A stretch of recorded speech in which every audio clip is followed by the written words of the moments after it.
नमस्कार साथियों, कैसे हैं आप सभी। उम्मीद करता हूं आप सभी अच्छे होंगे, मस्त होंगे। जिन भी भाई बहनों का आप देखेंगे पेपर चल रहा है आरआरबी ग्रुप डी का, जिनका आगे एग्जाम है, उनके लिए महत्वपूर्ण वीडियो होगी आपकी, क्योंकि रोज आपको इनसे देखना महत्वपूर्ण हो जाता है। तभी आपको पता चल पाता है कि आपके परीक्षा में प्रश्न पूछे कैसे जा रहे हैं। आप देखेंगे कि कुछ कुछ प्रश्न अगले दिन रिपीट भी हो जा रहे हैं, तो इसलिए डेली का एनालिसिस आप देखते हुए चलिए। आइए इस वीडियो में हम देखते हैं 12 दिसंबर को जो पहले शिफ्ट में आपका एग्जाम हुआ है, तो किस प्रकार के आपके प्रश्न पूछे गए। ये प्रश्नों को आप देख लीजिए, आपके लिए काफी महत्वपूर्ण है। आगे जिनका भी एग्जाम है वो देख लीजिए, समझ लीजिए। इसी के इर्द आपका पेपर रह रहा है, कोई पेपर का लेवल हाई नहीं है। रीजनिंग और मैथ देखेंगे, उसमें आप देखेंगे भाइयों द्वारा टॉपिक ही केवल पता चल पाता है कि इस टॉपिक से प्रश्न आ रहे हैं, और वही जीके जीएस की बात करेंगे तो ये हूबहू सभी भाई बता देते हैं कि ये प्रश्न आपका आया था। तो आइए यहाँ पे देख लेते हैं आरआरबी ग्रुप बी का जो एग्जाम है 12 दिसंबर को फर्स्ट शिफ्ट में आपके कौन कौन से प्रश्न जीके जीएस के अंतर्गत पूछे गए थे। तो पहला प्रश्न आप देखेंगे कि पूछा था या आईसीसी का विस्तृत नाम यानी फुल फॉर्म आपको बताना था। तो इंटरनेशनल क्रिकेट काउंसिल आपका होता है। इसे आप ध्यान में रखे रहिए, ये आगे भी हो सकता है रिपीट हो जाए ये प्रश्न। उसके बाद आइए अगले प्रश्न को देखेंगे। ऑस्ट्रेलियन ओपन 2025 में पुरुष एकल का खिताब किसने जीता। तो ये जॉनिक सिनर ने जीता है।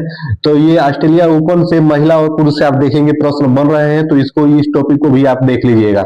उसके बाद केंद्रीय बजट 2025-26 के अनुसार शिक्षा के लिए भारतीय भाषा की पुस्तकों के डिजिटलीकरण का लक्ष्य रखने वाली योजना कौन सी है। तो ये आपका भारतीय भाषा पुस्तक योजना है, इसे भी आप ध्यान में रखिएगा। ये प्रश्न आपका 12 दिसंबर को पहले शिफ्ट में पूछा गया है। उसके बाद आइए अगले प्रश्न को देखते हैं। तो इसमें देखेंगे हाल ही में सामाजिक विकास के लिए दूसरा विश्व शिखर सम्मेलन 2025 कहाँ आयोजित किया गया। तो ये आप देखेंगे दोहा के कतर में आपका आयोजित किया गया है, तो इस बात को भी आप ध्यान रखिएगा। उसके बाद अगले प्रश्न को देखेंगे, निम्नलिखित में से कौन सा पौधा एक लिंगी है। तो ये इस प्रकार से आपके ऑप्शन थे, तो इसमें जो आपका पपीता है वो आपका एक लिंगी पौधा होता है। तो उसके बाद अगले प्रश्न को देख लीजिए यहाँ पे। तो अगले में देखेंगे पूछा था कि धातु को उसके अयस्क से निकलने वाली पूरी प्रक्रिया को क्या कहा जाता है। तो ये धातु कर्म कहा जाता है। ऐसे ही आइए आगे अगले प्रश्न देखते हैं। तो अगला प्रश्न में आप देखेंगे, ये फेवरेट प्रश्न है रेलवे का, आप देखेंगे अधिकतर शिफ्टों में ये देखने को मिलता है। चिप्स के पैकेट में कौन सा गैस भरा जाता है, भरी जाती है। तो ये आपका ये नाइट्रोजन गैस भरा जाता है, इसको आप ध्यान रखिएगा, ये आगे भी प्रश्न रिपीट हो सकता है। अगले प्रश्न को देखेंगे, यदि उत्तल दर्पण में कोई प्रकाश किरण वक्रता केंद्र के पास से गुजरती है तो परावर्तन के बाद वह किस बिंदु से आती हुई प्रतीत होती है। तो ये आपके वक्रता केंद्र से प्रतीत होती है, इसको भी आप ध्यान में रखिएगा। उसके बाद अगले प्रश्न को देखेंगे। तो अगले में देखेंगे, अवतल दर्पण में वस्तु को किस स्थान पर रखने से प्रतिबिंब सीधा, आवर्धी और बड़ा बनता है। तो ये फोकस और ध्रुव के बीच में आप रखेंगे तो ये आपका सिनेरियो बनेगा। उसके बाद अगला प्रश्न, किस प्रकार के दर्पण में वस्तु के बराबर आकार का प्रतिबिंब बनता है। तो ये समतल दर्पण में बनता है, इसे भी आप ध्यान रखिएगा। ये 12 दिसंबर के पहले शिफ्ट का मैं बता रहा हूँ। उसके बाद अगले प्रश्न को देख लेते हैं, शरीर में सूचनाओं का आदान प्रदान करने वाले धागे नुमा संरचना को क्या कहा जाता है। तो ये तंत्रिका तंतु कहा जाता है। उसके बाद ध्वनि सबसे तेज और अधिक गति से किस माध्यम में चलती है। तो ये आपका ठोस में चलती है, तो ये भी प्रश्न आपका आया था।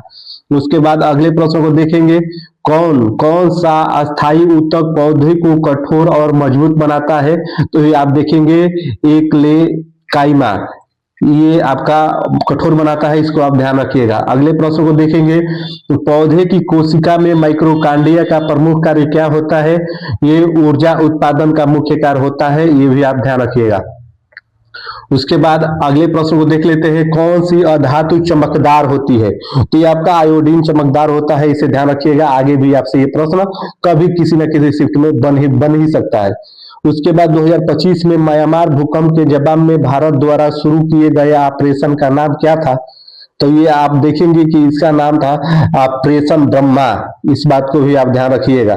उसके बाद ऐसे ही आगे आइए देख लेते हैं, तो देखेंगे 2025 में महात्मा ज्योतिबाई फूले की जयंती 2025 में कब मनाई गई, तो यह 11 अप्रैल को मनाई गई थी। ये भी प्रश्न आपका ही पूछा था। इसके बाद ग्लोबल पीस इंडेक्स 2025 में सबसे कम शांतिपूर्ण देश के रूप में किस देश को अंतिम स्थान मिला, तो ये आपका रूस। देखेंगे कि रूस में लड़ाई लगी हुई है, इसलिए अंतिम स्थान इसको मिला है। उसके बाद यहाँ पे देखेंगे बीमा विस्तार योजना 2025 कब आपकी लॉन्च हुई, तो ये आपका दिसंबर 2025 में ये आपका लॉन्च हुआ। तो इस प्रकार से आप देख सकते हैं कि ये आपका 12 दिसंबर, जी हाँ मेरे भाई, 12 दिसंबर का ये आपका फर्स्ट शिफ्ट था। फर्स्ट शिफ्ट में यही प्रश्न आपके बने थे। तो आगामी जिनका भी आगे परीक्षा है ग्रुप बी का, तो आप एनालिसिस को देखते हुए चलिए, क्योंकि ये आपके लिए काफी महत्वपूर्ण होगा।